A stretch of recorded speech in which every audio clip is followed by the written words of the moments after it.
In Rome, there's this church where St. Paul was beheaded, the Tres Fontanes area church. And there's 3 fountains inside the church where the head of St. Paul fell on the ground, and then the water just came up. And in the beginning, people were drinking from that fountain. You can still see the flowing water in that church. There's 2 old churches in that area. And this is also the hill where many of the Christians were persecuted. 10,000 Christians were killed in that area.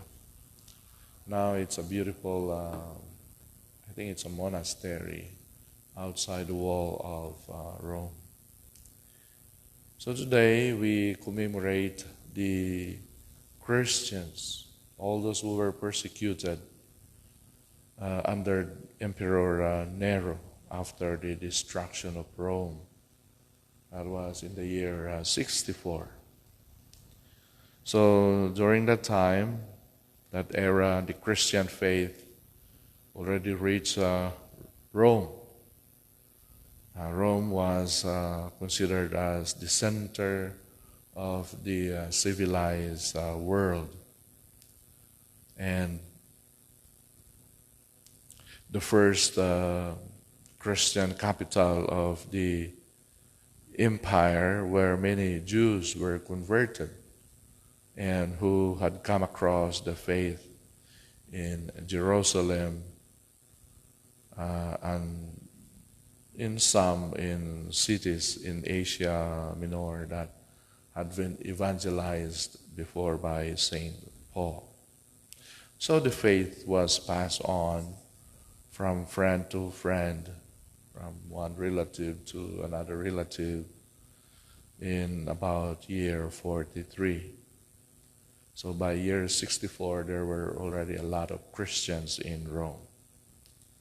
And then from Rome, the new religion spread to many parts of the empire. And the eternal peace enjoyed by the imperial world at that time, the improvement in communication, then there's this easy travel, and then rapid transmission of ideas and faith. All this favored the spreading of the gospel of Christianity around the Roman Empire.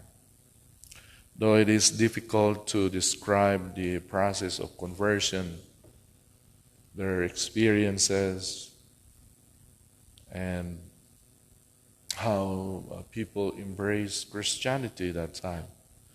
Because we all know there's not a lot of people who write that time.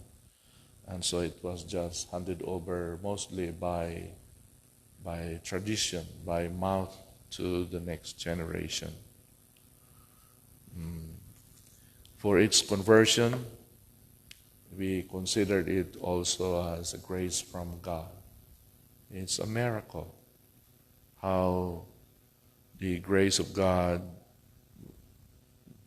came to people and how they responded to these things. There is no doubt that decisive influence was the good example given by the Christians.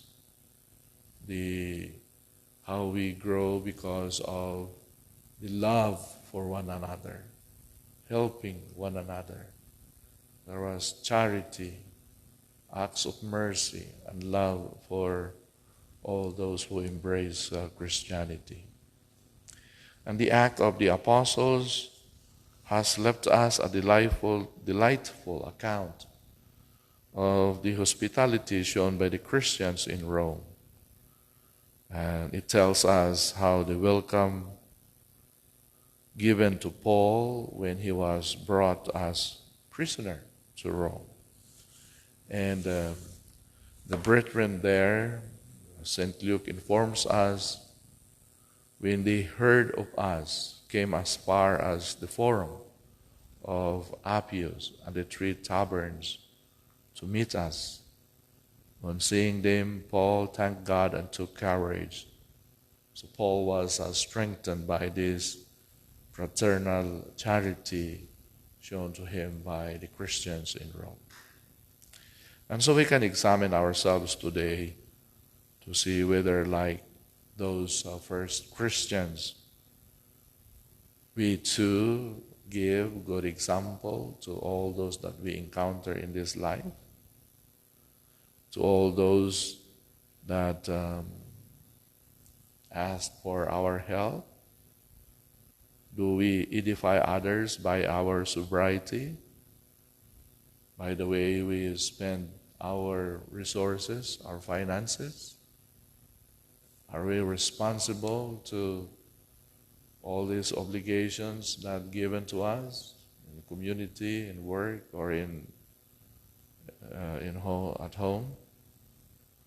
And are we cheerful doing our work? Do we respect others, especially in workplace? Do we keep our word by the way we live? Do we practice what the Lord wants us to be, loving and forgiving to all that we encounter in this life?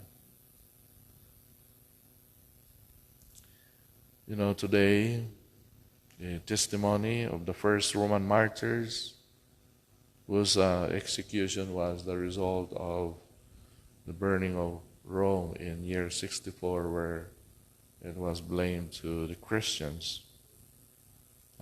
But this catastrophe provided an excuse for this great persecution of Christian, as Saint Paul and Saint Peter, whose feast we celebrated yesterday, were added a great number of chosen ones, who, having undergone many sufferings and torments and persecution, they become model for all of us. So, despite of all these problems that we encounter in this life, if we persevere, this could also lead us to the place where the Lord, to the place where He prepared a beautiful place for all of us. We don't stay forever in this world. One day we will face our Creator, and we will be asked. We will make an accounting on how we do this life. Did we persevere to all these difficulties and problems, obstacles that we encounter in this life? And sometimes, and many times, God allows these things to happen to purify us. God sometimes wants to purify us like gold.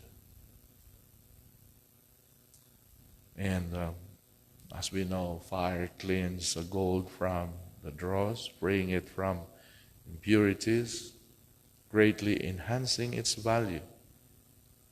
God does the same with us today. To all of us, good servant who hopes and who remains constant in the midst of many problems that we encounter in this life. In contradiction lie, or if contradictions lie in our way and troubles visit us, because we follow Christ, because we follow the Lord closely, we have then to be especially cheerful and give thanks to God. Especially in this time of pandemic, where at the beginning the church were told not to, so many restrictions. I do not know if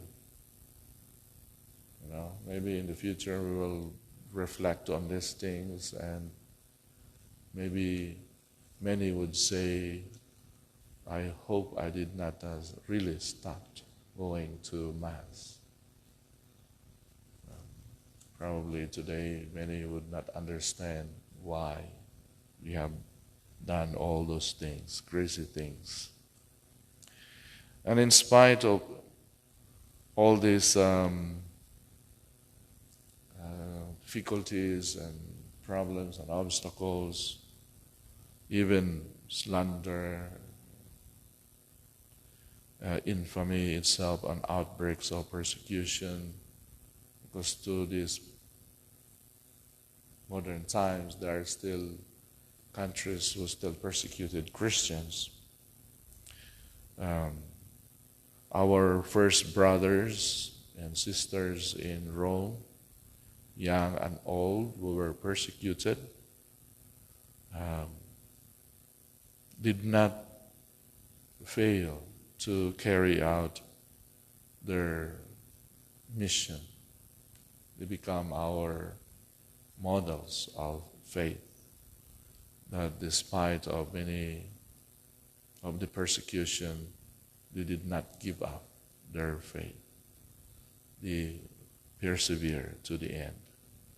They did not fail to tell people about Christ, the treasures they themselves had a good fortune to find, the greatest treasure that we can have in this life.